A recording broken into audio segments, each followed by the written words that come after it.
Hello అండి. చాలా రోజుల తర్వాత వీడియో అనమాట. Long video. అది ఈ నెలలో నాటుకోవాల్సినయి. అంటే ఈ జూన్ నెలలో మనం జీరో మెయింటెనెన్స్‌తో యేసుకునే పంటలు. ముందుగా అల్లాన్ని చూద్దాం. అల్లం ఇలా కొంచెం షూట్‌లొచ్చింది తీసుకోండి. కొంచెం మొలకల్లాగా బయటకి కనపడిందయితే మనకి ఈజీగా ఉంటది. రాకపోయినా వస్తాయి గానీ, దాన్నేం చేస్తారంటే కొంచెం వేడిగా ఉండాలి. అట్లని కొంచెం గాలి కూడా యెళ్ళాలి. వేడి ఉండాలి. కొంచెం ఇలా గోనిపట్ట లాంటిది ఉంటే వేడి ఉండి చీకటిగా ఉన్న ప్రదేశంలో నేనైతే బాక్స్‌లో పెట్టాను.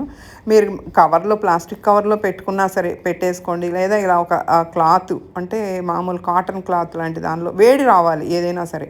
వేడి ఉండే క్లాత్‌లో ఒక 2, 3 సార్లు చుట్టేసేసి ఒక 4, 5 రోజులు ఒక చీకటి ప్రదేశంలోనో, గాలి తగలని చాట, కింద వంటగదిలో కబోర్డ్‌ల కింద, గ్యాస్ బండలు పెట్టే చాట అలాంటి చాట పెట్టేయండి. అసలలా మొలకలొస్తాయి. మామూలుగా వదిలేసినా కూడా మే నెల ఎండింగ్ నుంచి దుంప జాతి అన్నీ కూడా ఇలా మొలకలు బయటకొచ్చేస్తాయండి ఆ షూట్స్ అన్నీ. మట్టిని ఈ విధంగా మిశ్రమం ఎక్కువ కోకోపిట్ కలుపుకోండి. లేదా ఆకుల మిశ్రమాన్ని కలుపుకోండి. మట్టి లూజుగా ఉన్నప్పుడే మీకు దుంప జాతి మొక్కలకి దుంపలు తొందరగా ఎక్కువ ఊరతాయి అంటే పెద్దదిగా తయారవ్వటానికి గాలి అన్నీ తగిలి చక్కగా వస్తాయి. అలా అని డ్రైనేజ్ సిస్టమ్ చాలా బాగుండాలి. ఎక్కడా కుళ్ళిపోకూడదు. అలా అల్లాన్ని పాతి పెట్టేసుకున్నాం. ఇక్కడ చిలకడ దుంపలు నేను అలా మామూలుగా వదిలేసాను. వదిలేసినట్టుకే వచ్చేసినాయి. దీనికి నేనైతే ఏమీ క్లాత్ కానీ ఏమీ చుట్టలేదు. అల్లం అయితే నాకు బాగుంటుందని చెప్పి అలా చేశాను. మీ దగ్గర మార్కెట్లో షూట్లు వచ్చింది తెచ్చుకున్నా సరే అల్లాన్ని ఆ చిలకడ దుంపలను కూడా నేను ఇలా పెట్టేసుకున్నాను. అవి వాటంతరకు అవే మొక్కలు వచ్చేసాయి. దుంపలు లేకుండా ఎవరి దగ్గరైనా కానీ లాస్ట్ ఇయర్ కానీ పిలకలు ఉంటే ఇలాగా కట్ చేసేసుకోండి. కట్ చేసి నేనేం చేశానంటే బాగా ఎండగా ఉందని చెప్పి ఒక వారం రోజుల క్రితం ఒక బకెట్లో అన్ని బకెట్లో 2, 3 రంగులుగా ఉన్నాయన్నీ గుచ్చాను. ఏ రంగులు ఏంటో కూడా తెలియదు. అలా మొత్తానికి వేరే వాళ్ళు కూడా ఇచ్చారు నాకు. అవన్నీ గుచ్చితే అవి ఆకులు వాడిపోయి చక్కగా ఫ్రెష్‌గా చిగుళ్ళు వచ్చేసి కొంచెం వేళ్ళు ఫామ్ అయినాయి.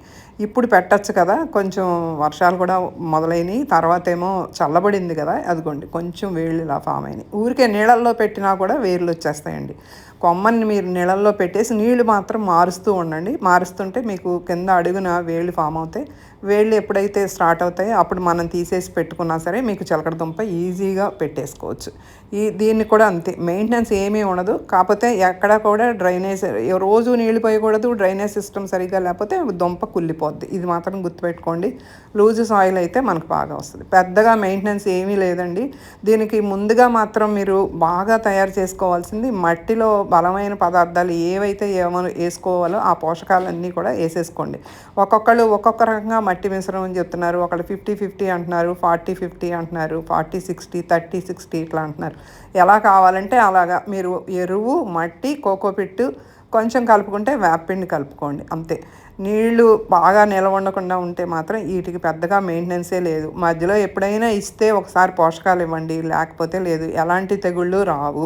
అది చిలకడ దుంప అయిపోయింది. ఇది గంధ కచోరాలు చూడండి. ఇది కూడా అంతే. ఆటంతరకు అదే కొంచెం మొక్క కూడా పెరిగిపోయింది. దీన్ని నేను ఎప్పుడో ఫస్ట్‌లో ఒక వీడియో చేసి పెట్టాను. సున్నిపిండిలో వాటిలో వేసుకుంటానికి ఆయుర్వేదిక్ మొక్కగా ఇది చాలా మంచిది.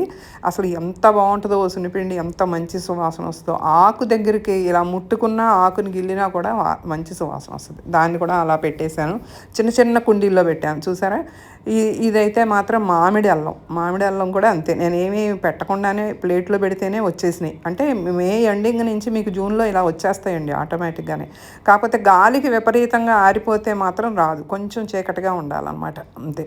ఇవన్నీ కూడా నేను ఒక గోడ మీద నాకు అలా కుండీలాగా కట్టించాం. ఎప్పుడో మేము ఇల్లు కట్టుకున్నప్పుడు దానిలో పెట్టేశాను. నాకు ప్లేస్ వేస్ట్ అవ్వకుండా ఉంటుందని. అది కూడా అంతే మట్టి సేమ్ అలాగే కలుపుకున్నాను. చామ దుంపలు వీటిని కూడా నేను ఎక్కడా చుట్టకుండానే అవి వచ్చేసాయి. షూట్స్ వచ్చేసాయి. ఇంతకుముందు ఇవి మా దగ్గరవి అవి అలా 4, 5 ఉంచేసాను. కూర వండకుండా ఉంచేసినవి అలా వచ్చినాయి. లేదా మీరు మార్కెట్లో తెచ్చుకున్నా సరే చక్కగా తెచ్చుకోవచ్చు. ఇది ఆకుకూరగాను ఉపయోగపడుతుందండి. పప్పులో అటిట్లో పచ్చడిలో అన్నిట్లో చేసుకోవచ్చు. మనం తోటకూరని ఎలా వాడతామో అలా వాడుకోవచ్చు. అవి కూడా ఒక దానిలో పెట్టేసాం. ఇది కూడా అంతే. ఇది కంద. మీరు కంద గురించి వినే ఉంటారు. కొంతమంది అయితే మేము అసలు కందే తినలేదు, కంద చూడలేదు అనేవాళ్ళు కూడా ఉన్నారు. కాకపోతే మిద్దె తోటల వాళ్ళందరికీ వ్యవసాయం తెలిసిన వాళ్ళందరికీ తెలుసు అనుకోండి. ఇలా దీనికి కూడా అంతే. మట్టిని అలా మనం గుల్లగా ఉన్న మట్టిని చేసేసుకొని కొంచెం కోకోపిట్ వేసాను.